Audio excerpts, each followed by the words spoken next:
drivers who are competing from home. Because we are doing this championship together with the Harris Hill Raceway, that's why we've allowed these drivers also from home to connect to this server. Drivers who are racing from the One Line Racing Center, and also drivers who are just racing from the comfort of their own bedroom or wherever their wife has put their simulators, because as we know, we sim racers always get the smallest room in the house. Like I mentioned, Harris Hill Raceway counterclockwise. We've had this circuit already clockwise, 11 turns in total. The fact that it is counterclockwise means that turn 11 becomes turn 1, and turn 1, in fact, becomes turn 11, Jordan. Yeah, no, it's really interesting. It's a really cool track in that sense that you can run it in both directions. I always joke that I don't know if there's actually 11 turns on track, but if you look at it, I think it's more like 10. But the owner of the track is a 80s rock star sort of dude who has a song called "Turn It Up to 11," and so he wanted 11 turns on his track. So pretty interesting little story there. This place is built for these cars, though. The MX-5 is what this track was built around, and so I think we're in for a heck of a race today, especially going in this direction. Now, this is the insider information, Jordan, that we need you for. The fact that there was a song that someone liked and then it needed 11 turns. Yeah, I was going to say, because I looked all of this up, and on the official website of Harris Hill, it says that there are 11 turns. So I was like, well, but if you look, turns. But now we know why. Yeah, if you look, I don't know. Like, I mean, I think it's more like 9 or 10. You know, like a few turns are like, it's kind of like NASCAR where they're like there's 4 turns on an oval, and it's like, come on, man. We all can see, you know, like there's 1, 2 turns, right? Like, but they say the entry of a corner in NASCAR is turn 1, and then the exit of that corner is turn 2. You know, that's what they would say. So you get a little bit of that over here.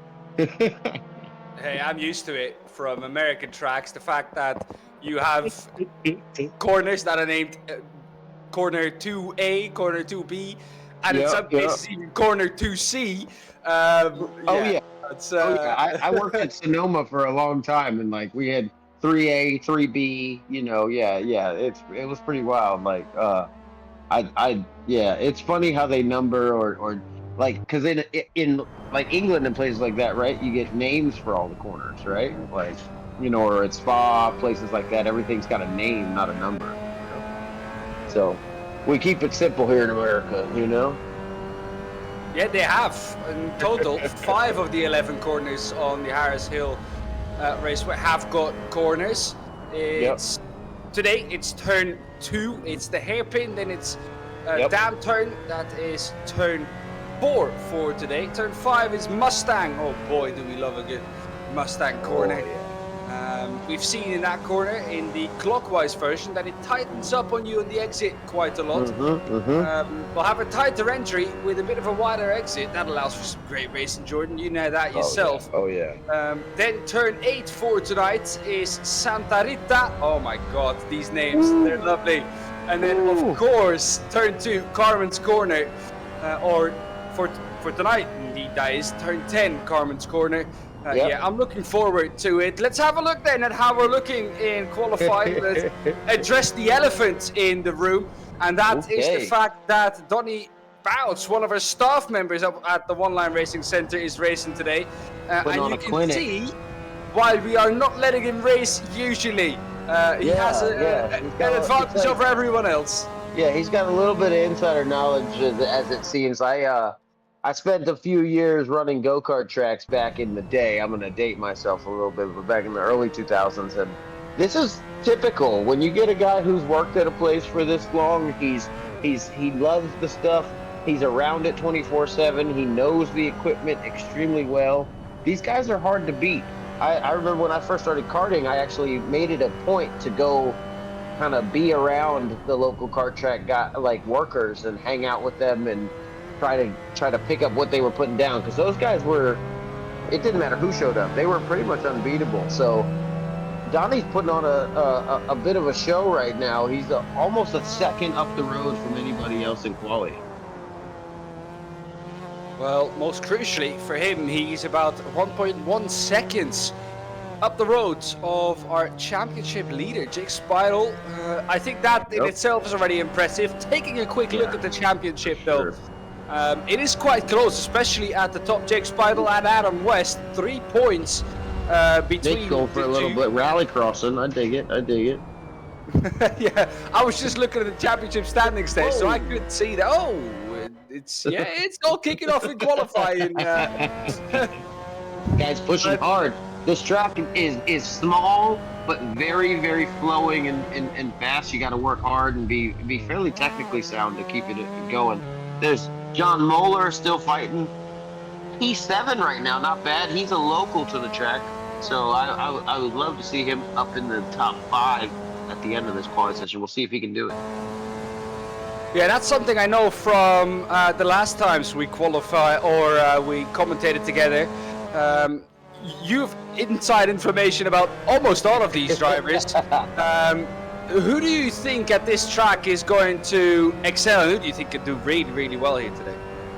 Ooh, that's a good thought. I mean, obviously, right now he's sitting P13, but Daniel Escobar works at the track, similar to our pole sitter currently. The guys that work there, I like to look at very closely and just see what they're doing, because a lot of times, man, like they can be very, very quick. So we'll see if he can throw down a time.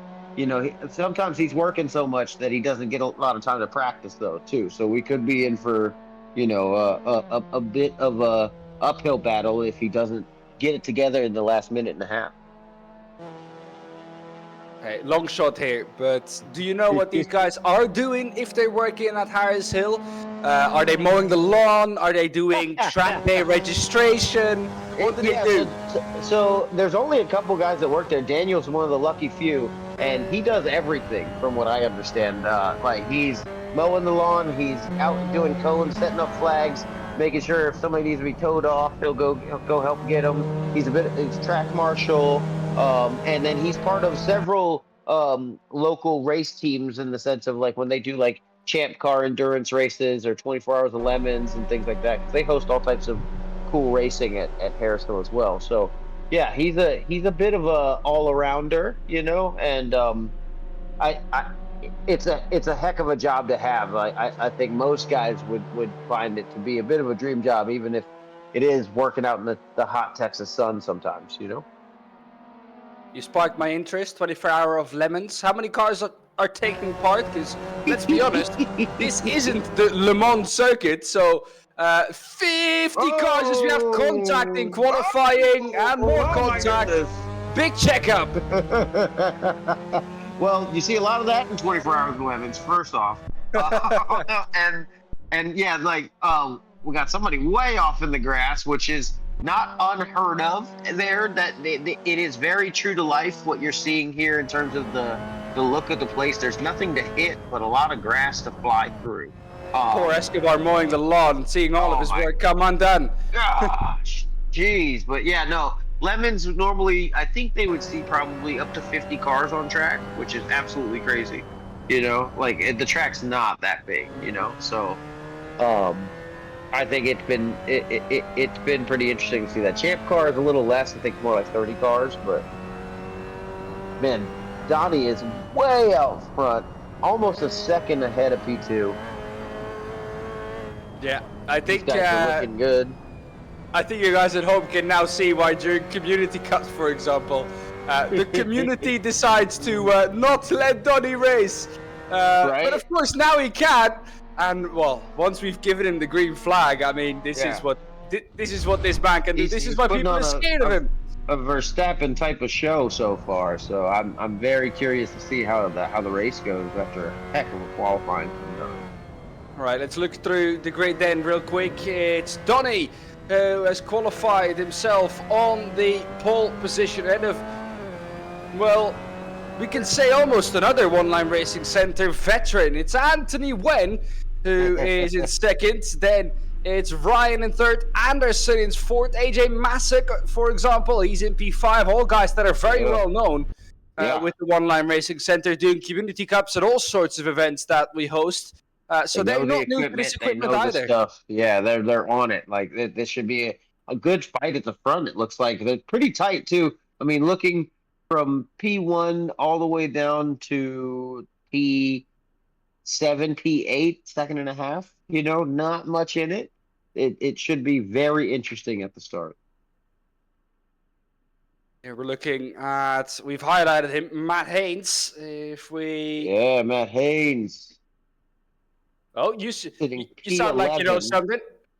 No, I don't know if I know Matt, but I believe he was in the last race we called, and you know, definitely a strong driver. We should see right outside the top 10. Let's see if he can find his way up the order early on and be able to be in that fight with that strong top 5 that we were talking about. Now, usually during these kind of quieter periods, just before the race grid, I would say take your time, go get some popcorn, fill up your drinks, because for the next 30 minutes, you won't have the opportunity to do so. However, we have enough drivers in this period now that we can fill the whole 2 minutes before this race. So 25 minutes on the clock before the checkered flag. So 25 minutes to find out who's going to win this race. Donny, of course, at the front of this field in the best position to do so. Our championship leader. Keep an eye out for him. He is in P6. It's Jack Speidel. We find, well, not even in the top 5, and for a championship leader, that isn't great. Let's see if he can make his way up the order during. He's got a big fight on his hands tonight. I think this ought to be very interesting. Well, I'm quite a big forward field. to it. This is awesome. Perfect size field for this sort of race. 21 cars here, gridded for this race. Let's wait for the 6 red lights to turn on. And when they go out, we're underway and racing. We're on board with Jonathan Miller. Let's see at what kind of start he gets. 6 red lights are on. They're out and we're underway for 25 minutes at Harris Hill Raceway, counterclockwise. AJ Massa, good start. Getting himself up to P4, Speidel, up to P5 already. Muller also making up some positions during this start. As we can see, this field getting together into turn 1. Chase. Most of them making it through. Ooh, a little bit of contact. Chase made a really great move down into, I believe that's 2 going in that direction. Like, just a great move. Anthony left the door a little bit open, I would say. Played nice, lived to fight another day, but now he's got a fight on his hands to get back up to P2. They can't fight too much because Donny at the front of the field is just waiting. He's trying to break out. away. Yeah, and they can't allow him to do that because I have a feeling as soon as they allow him to break away, he'll just get quicker and quicker and quicker. Because as you can see, Donny isn't a robot either. We just did see a mistake from him there, showing that he is human too.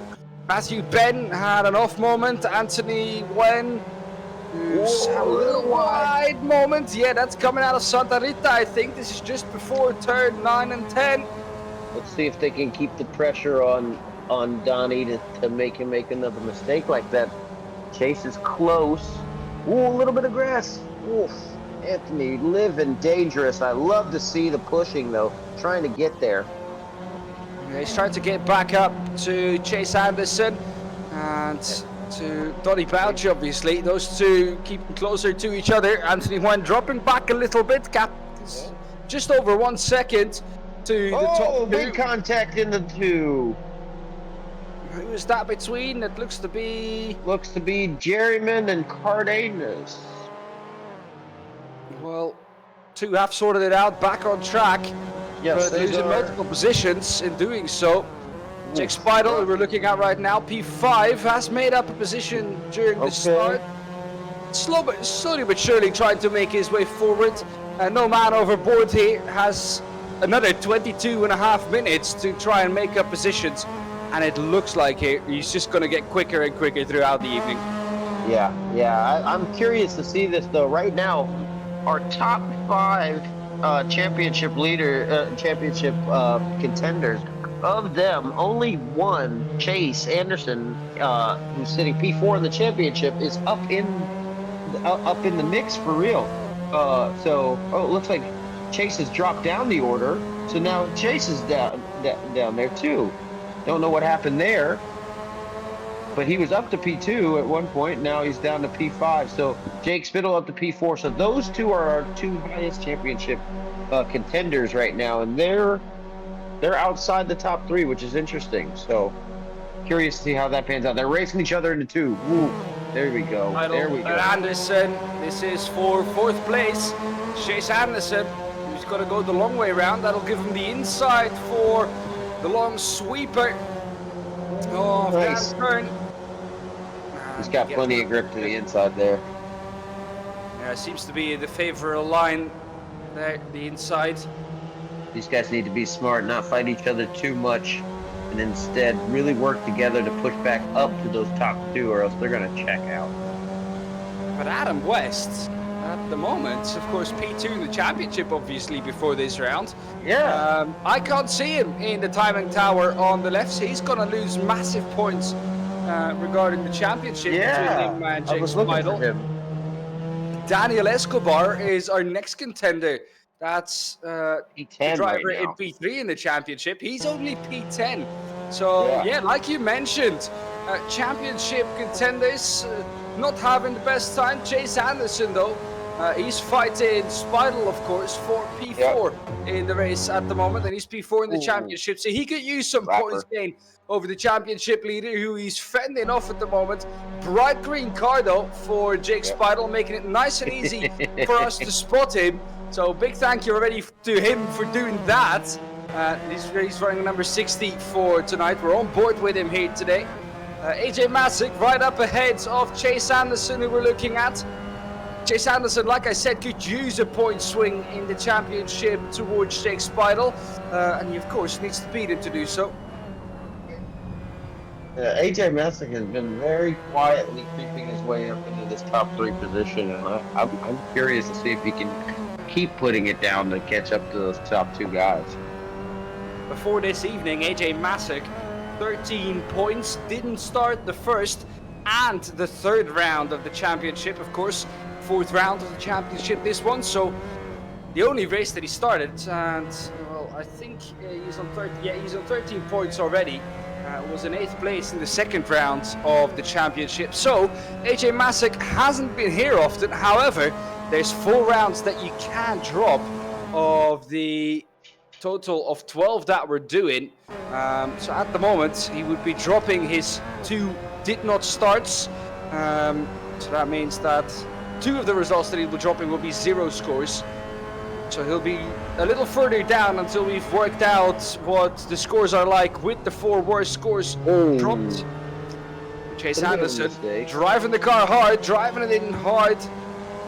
Yeah, a little bit of understeer there, just a little too deep, but like you're fighting that in these MX-5s. You're fighting that dip between, you know, you're trying to keep it right between understeer and oversteer because the cars are momentum cars. You got to keep the speed up. So you're trying to basically get the car to rotate and possibly do a little bit of sliding, but not too much, and not do it too, like, let's say entering a corner too quickly and then trying to turn the wheel and not getting the rotation. Those are the things you're fighting against in a car like this, is that it has plenty of grip if you work with it.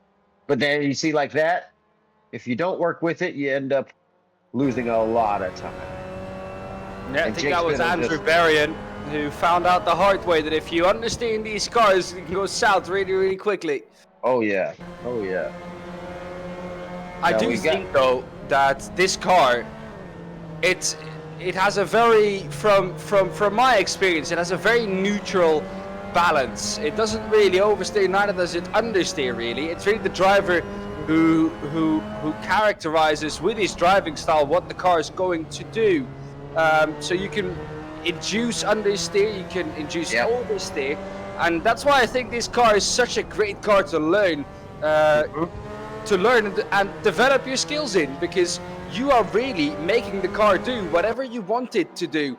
And if you want it to oversteer, you can make it oversteer. Yeah, it's a really cool car because, like I said, it has more grip than it has power. So you can make it do what you want it to do. It's up to you to do the right things, right? And in order to get the most out of it, that'll change from track to track. But the reality for us is that, you know, when you have a momentum car like this, something light, low power, you really want to stay in a certain balance zone. You know, that's really the key. You know, it's not so much to like wring its neck or push. You have to kind of stay in a sweet spot with these sort of cars. Let me say who is in a sweet spot, and that's Donny, of course. We saw it in qualifying, a second quicker than everyone else. However, in the race, it seems to be a different story, Jordan. Whoa. The gap at the front of the field is less than a second. But you can see why. Some trouble He's got some with lap traffic. Yeah, some Anthony lappers went, closing right up. Yep. And I'm looking at Anderson and Nosek are really pushing hard and hopefully working together to get back up to those guys. Trace Anderson and AJ Masick still that fight for third place is going on. Those guys do some bump drafting and just helping each other through these corners to get up to those other guys. That's really the key in these cars too. Oh, don't want to lose it. Oh no, Chase loses it in the gravel. That is a common occurrence actually in real life. That area is like paved, but not lots of loose gravel, lots of loose pebbles, things like that. If you get up over there, especially clipping that cone, you're going for a ride. Yep, you're going for a ride, and Daniel Escobar will come after you because he will have to put that cone back down.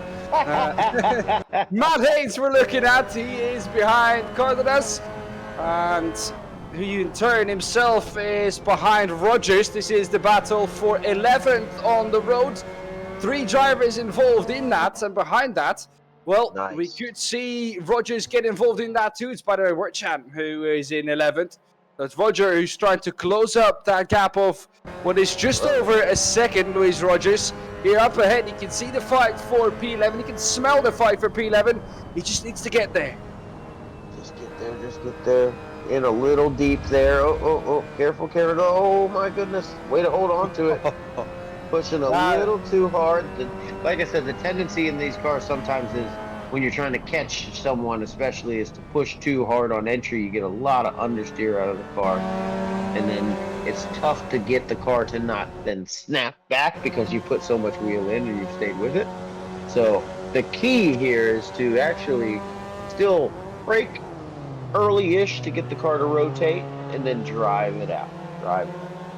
Christian Damas is there for a second. I thought he was going nice and wide into the grass, but manages to keep it out of there. Here's David Rogers, who is behind Daniel Escobar. And he's gonna go for a move, maybe. He's gonna have a look at it. Daniel going defensive into the next one. Smart. Yeah, he's forced in defensive now. Yep. Going through Santa Rita. So coming out of it now. Going into Carmen's corner. He'll have the overspeed. Can he use it though? Gap still 3 seconds. I fear he's just a little too far back still. But David Rogers. Daniel, whoa! Daniel. Yeah, he's making him push. And Daniel knows this track, of course, inside out. So if there's one man who you'll need to put under pressure, you'll kind of need to tire him for his defenses to kind of try and make him make a mistake, because you know you're not going to get past the easy way. It is Daniel Escobar, so this is not going to be the easiest pass for Daniel Rogers behind this. He's going to have to work for it.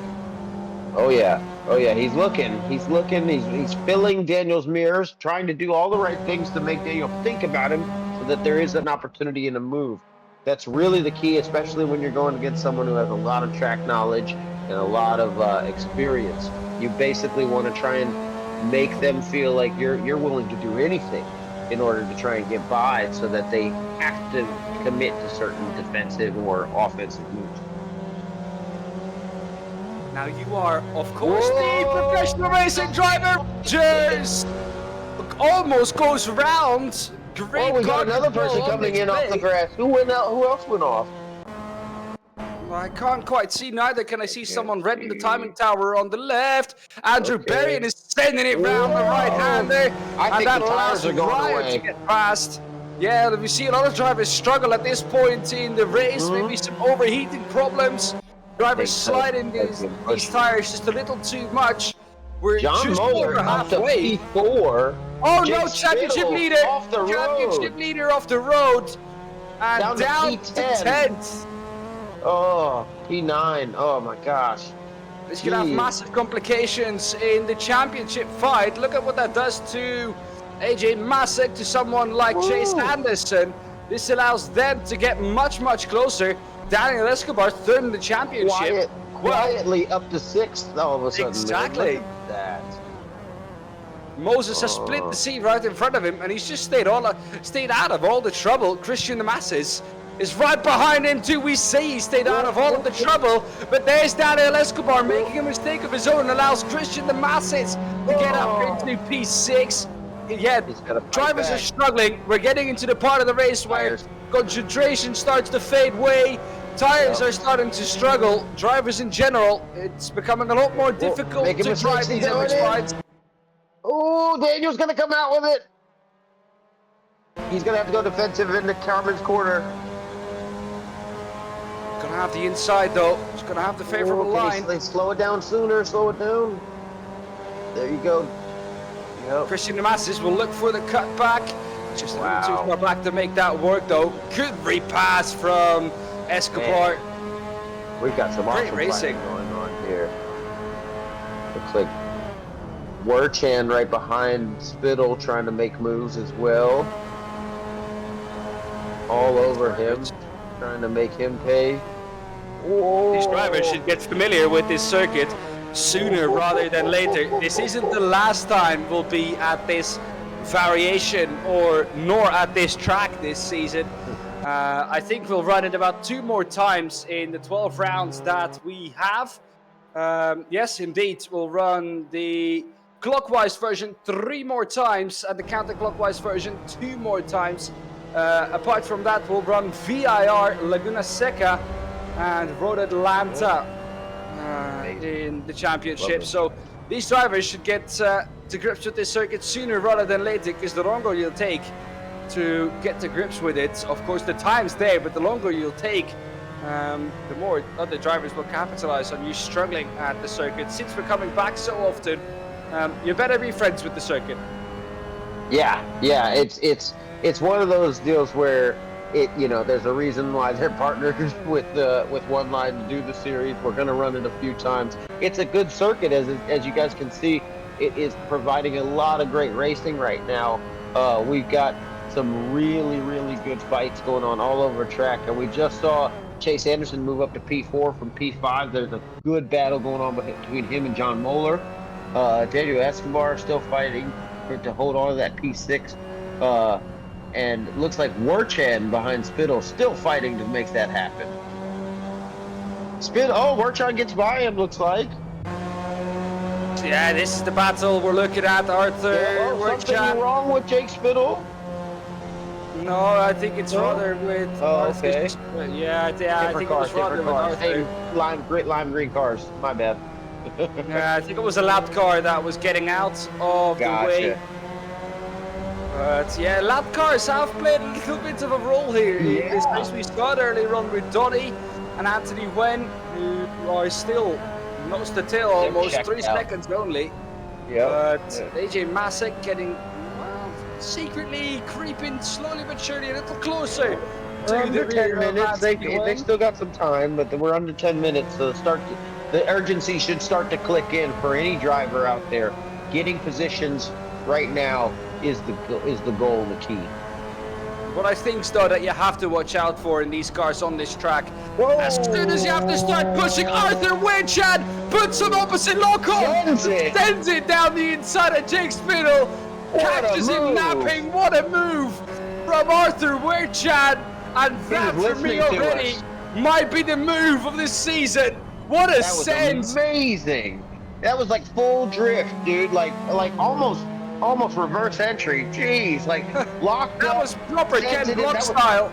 Yeah, that was karting style pass. Like set it up with the rear, let it slide in, unlock the brake just before you're about to touch the guy to the outside of you, pushing him out, making a move.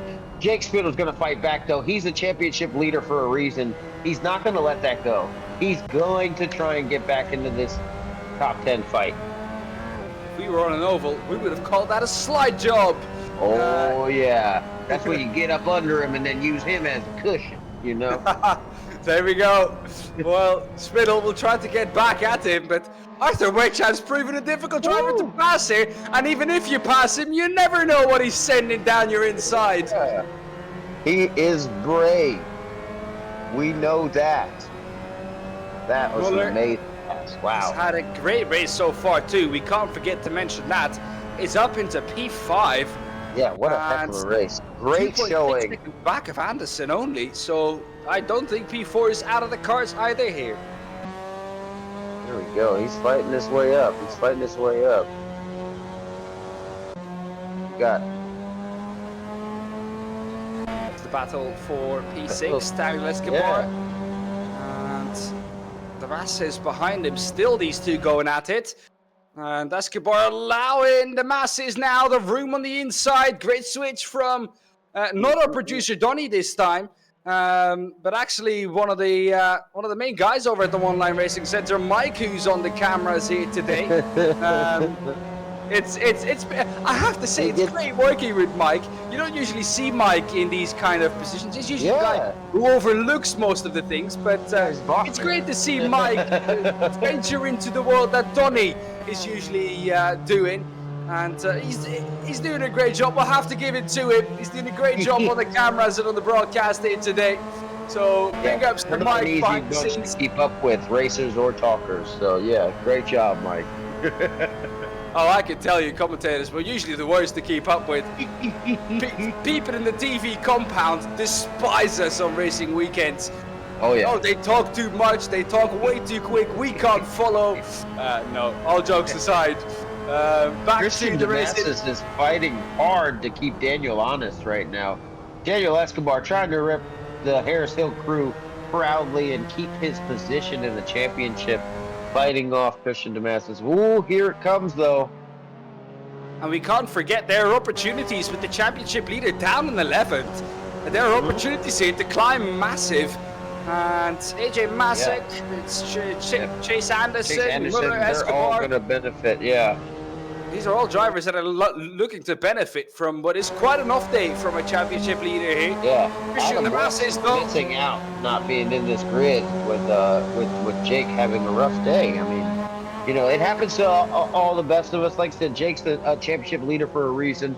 He will come back from this. It's a tough fight, especially when you get into some action early on in the race and you have to fight your way back through the field. Not always the best situation, especially on a track like this. But it also seems like different drivers at pace. Nice. Yeah, Spittle's gotten back past Rogers. Okay. Oh, what's happened to Rogers? Rogers has gone back to pit lane. Yeah. Oh, Something else has happened to Rogers. Here he is back in pit lane. We can't quite see what's happened to him. Neither can we get up a replay. But maybe that's something we can inform you about next time we're back here in about a month's time. But Daniel Rogers, it seems like out of this race, back in pit lane, and he won't go any further than 15 laps completed. Jake Spittle now, next up for him, Ryan, to get back up into the top 9. Try and gather back some positions that he lost earlier on. But you have to make sure though that if the championship leader has an off day like this, and you're someone like Adam West or Daniel Escobar, you're there to capitalize, you're there to pick up those points that your championship leader is losing. Because you know that at some point in a 12-round season, you're going to have a race that you're going to say like, oh boy, I wish I just could have forgotten that one. Now the nice thing is though, we do have these drop rounds. Don't forget that, Jordan. So a couple of bad races can be dropped, and with four worst results being able to be dropped, you're not really going to have any drivers that are going to have any massive off days. So it's rounds like this that you have to capitalize of. Andrew Berrien, a full size of opposite lock on that car, but manages to keep it pointing the right direction. He's in 12th, but fighting with his MX-5. Matthew Ben is in 15th, 16 seconds back on Rogers. Then it's Miranda Burnett in 16th. We're having a quick little look through the grid. Then it's Garryman in 17th, who's just passed, of course, Rogers, who's still in pit lane. And then in P19, we have Marlon VS. So he had a little bit of issues early on, and I think has just been kind of fighting his way around, learning the track, getting used to the series, I'm sure. But he's going to learn quickly and be up in the pace, I'm sure. Yeah, I think it's one of those drivers who will look at the end of the season and say, boy, they improved a lot. And that's also, I mean, we have drivers like an Anthony Wen, who's I was going to say, minute 30. We have drivers who are learning. But Anthony Wynn's only a second down now with a minute and a half left. Now, that's not quite enough time, I don't think, to do anything. But, yeah, I mean, way to fight back and close that gap towards the end. Oh, another Rogers with a problem. It doesn't seem like it's the day of the Rogers. What's going on? Are people running out of fuel or something? I don't know. This could be something, yes, but if you run out of fuel with just under 4 minutes to go, you've really miscalculated yourself. Maybe both Rogers were in some kind of communication. I have no clue if they're family or not. But yeah, the two Rogers might have run out of fuel here. Anyways, they're both in pit lane, going no further in this race. They won't see the checkered flag. With Donny Bouch, 70.8 laps completed. That means he's on the second to last lap of this race. Ryan trying to force the issue on Anthony Wertjan, and he has done so. He's opened up the inside for himself. That Penske sort of looking NASCAR livery. He gave him a little bump and run. Yeah, it's the Harris Oil livery. And the inside is going to open up. He's going to look for the switchback. He's close enough to make that work. It'll become the outside though for he's opening the door for him. Oh, he's coming in. He got him. Oh, Spider takes advantage. He took him back out. Without contact, but Spidel up into P9. Wertjan for that. He's gonna go for it. He's gonna go for it. Next on the list is Wertjan. Is he gonna get it done? He's got a crossover. Can't quite get it done. No. Last lap of the race now. Donny Bouch in the last lap of the race. He's got half a lap to go. Oh, here he is! Oh, that's just a little too much, Jake. And, well, I think he's trying super hard to fight back. Probably frustrated after a disappointing day today as a championship leader. Well, we have to switch, though, to the front of this field. I have a feeling I'm going to be hearing till the start of 2026 about the drive this man's had, but rightfully so. It hasn't come easy. He's had to fight for it, but he's been the class of the field. Donny Bouch, you are a race winner at the One Line Racing Center, and it's a massive win. He's been at the front of the field from start to finish. 8/10 ahead of Anthony Wen in the end. I don't think as big of a winning margin as most of us expected, but Donny Bouch, still, nonetheless, he was the class of the field, and it really never felt like he was under pressure. Jonathan Moeller going to pull out a top 5. I don't know, is that his first top 5 of the series? Great drive from him. Heck of a local, like he is a Harris Hill instructor. That is a huge move for him, considering he doesn't do a ton of sim racing that I know of. So, big race for him. Jonathan Daniel Muller. Escobar 6th. Nice. If we look at previous results, Muller didn't start the first round. 18th in the second round, 11th in the third, 5th in the fourth. If he continues this trend of progression, Jordan, we'll see him on the top step next month. Right? Yeah, I was gonna say he's got a few more steps up, but like heck of a drive from him. Daniel Escobar too, representing Harris Hill, in real life, very well on the sim side. Very good job from those guys. Yeah, he's just been very, very consistent. A 5th place and 2 4th places, and adding just another 6th place to that. Yeah, that's a solid way to fight your way into a top 3 spot in the championship, and potentially into the championship lead if you play your cards right and things keep being this chaotic. I mean, we had quite the battles in the mid pack of the field. That was very, very interesting, and it's going to shake things up quite a bit, I think, in the championship standings. Yeah, because it is Chase Anderson, Daniel Escobar, with his consistency, a 5th place, a 6th place, and 2 4th places, who's now taken the lead of the championship, with Spittle down in 10th. Then I think it's Chase Anderson who's closed up the gap. Well, who's closed that gap right up to Jake Spittle, and is now together with him in the top 3. Let's have a quick rundown the order then. How did we finish it today? Bouch, it's Tony Bouch, staff member of the Online Racing Center, finishing in P1. I'll be hearing about this until the start of 2026, and rightfully so. A dominant display from him today. Anthony Wen in 2nd, head of AJ Masick in 3rd, Chase Anderson in 4th. It's Muller in P5. Then it's Daniel Escobar in 6th. It's Damasis in P7. Werchan in 8th. Ryan in 9th. Spittle, our championship leader, not having the race he was hoping for. Matt Haynes in 11th. Andrew Berrien in 12th. P13 for Nicola. It's Ben in 14th. Burnett in 15th.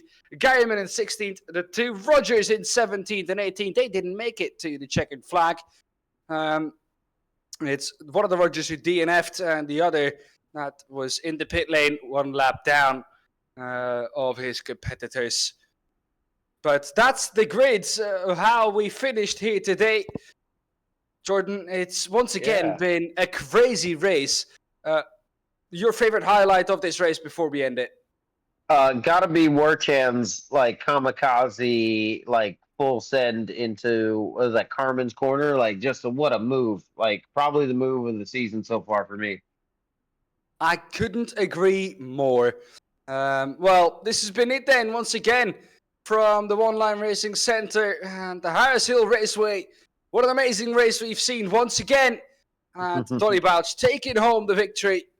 Big we'll congrats see you, to him. However, in about a month's time. Let me quickly look in my calendar when the next round is.